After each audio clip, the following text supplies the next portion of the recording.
बहुत ही दुर्भाग्यपूर्ण है हिंदुस्तान के इतिहास में इस लोकतंत्र के अंदर एक आईपीएस इस प्रकार का बयान दे रहा है। अरे पुलिस की सारी जिम्मेदारी बनती है। जितने भी समाज विरोधी तत्व हैं, असामाजिक तत्व हैं, दरिंदे हैं, किसी की हत्या करने वाले हैं, किसी के साथ बलात्कार करने वाले हैं, उसको दंडित करने का प्रावधान तो न्यायालय का है, लेकिन सारी प्रक्रिया को जो करता है वो पुलिस प्रशासन करता है।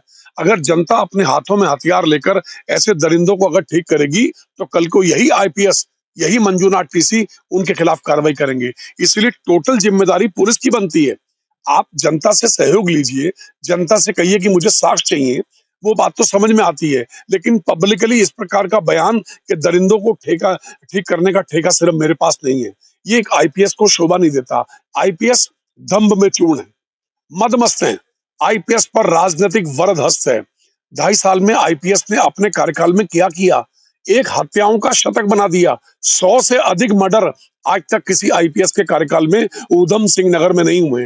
इतनी हत्याएं रोज हो रही हैं, इतने बलात्कार हो रहे हैं, डकैती हो रही है, चोरी हो रही है, बच्चे लापता हो रहे हैं, महिलाएं लापता हो रही हैं, बच्चियां जा रही हैं। ये क्या तमाशा है? लोकतंत्र में एक तो एक कहावत है, खाना और गुर्राना। इतना गुर्रा रहे हो, लोगों से बदतमीजी कर रहे हो, कोई डेमोक्रेटिक सिस्टम है ही नहीं।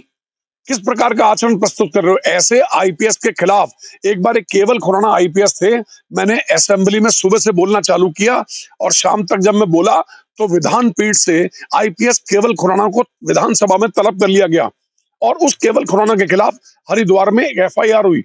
मुझे लगता है इसी प्रकार का आचरण ये मंजूनाथ टीसी पेश कर रहे हैं। आज विधानसभा सत्र 21, 22, 23 को गैरसैंण की धरती पर है।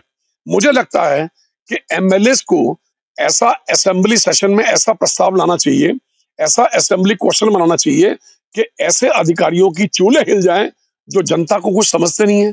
इतनी पब्लिक आपके दरवाजे पे चल के आई है, आपसे न्याय की गुहार कर रही है। एक लड़की का मर्डर हुआ, हम चाहते हैं, तुम एक छोटा सा मामला है, भगवान दास को 5,000 रुपए का चेक मिला, आप तड़प गए कि किस प्रकार से मैं एक पत्रकार राजीव चावला को और पूर्व विधायक राजकुमार ठुकराल को इस षड्यंत्र में 120 बी का मुलजिम बना दूं। जब जावेद और सुरजीत शर्मा जेल चले गए तो इनको रिमांड पे लेने के लिए बिल्कुल पागल जैसी स्थिति हो गई पुलिस की। क्या हो गया एसएसपी को? मतलब उसको रिमांड पे लेकर और उसमें हम ठुकराल का और राजीव चावला का नाम डाल दें, इनको 120 बी का मुलजिम बना दें, उस पर रिमांड लेने की इतनी तड़फ। और जिस व्यक्ति ने एक महिला की हत्या की है उसका हथियार कहाँ है? सारे एविडेंस कहाँ है? कहाँ है वो पैसा? कहाँ है वो पर्स? कहाँ है वो मोबाइल?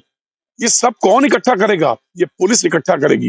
वो दरिंदा जिसने भी तस्लीम जहां की हत्या की है, बलात्कार किया है, ऐसे व्यक्ति को सजा कैसे मिलेगी जब तक साक्ष्य नहीं होंगे? इनके पास कोई साक्ष्य नहीं है, उसको रिमांड पे लेने की तड़फ नहीं है। क्यों? एक अल्पसंख्यक समुदाय की महिला है ना, इसलिए बदले की भावना के चलते ये दोहरा मापदंड नहीं चलेगा। ये आईपीएस भगवान से बढ़ के नहीं है। इस आईपीएस को भगवान अवश्य दंडित करेंगे जो पाप ये कर रहे हैं, जो हत्याओं का दौर ये कर रहे हैं। जितने ट्रक चल रहे हैं, नेताओं के जो ट्रक चल रहे हैं, डंपर चल रहे हैं, उनसे कोई वसूली नहीं होगी। बाकी कोई ऐसा डंपर नहीं जिससे वसूली ना होती हो। ओवरलोड लेके जाओ जी, आप किसी की हत्या कर दो, लेकिन आप राजनीतिक पहुंच वाले होने चाहिए, सत्तारूढ़ पार्टी से आप जुड़े हुए होने चाहिए। आप कुछ भी कर दीजिए। आज अबोध बालिकाओं के साथ क्या हो रहा है? क्या कर रहे हैं आईपीएस मंजूनाथ टीसी? सिर्फ फिल्मी स्टाइल में प्रेस कॉन्फ्रेंस करनी आती है, सिर्फ एक प्रेस वार्ता अपने आप को चमकाने के लिए। हिंदुस्तान के इतिहास में आज तक किसी भी आईपीएस ने इतनी प्रेस वार्ता नहीं की होंगी। जरा जरा से मामले में प्रेस वार्ता। 5,000 रुपए के चेक में 3,000 रुपए जावेद ने मांगी रिश्वत। आपने बदले की भावना के चलते सुरजीत शर्मा को लपेट दिया। कहां जाएंगे आप? ईश्वर आपको माफ नहीं करेगा। आपके पापों का दंड आपको अवश्य मिलेगा। आज तस्लीम जहां की महिला वाले मामले में जो आपने दोहरा मापदंड अपना रखा है, 100% ईश्वर आपको सजा देगा। इसी जमाने में जिसने भी लोगों के साथ अन्याय किया, अपराध किया, उसको भगवान ने सजा अवश्य दी है। भगवान के घर में देर है, अंधेर नहीं है, लेकिन इस आईपीएस को भगवान सबक अवश्य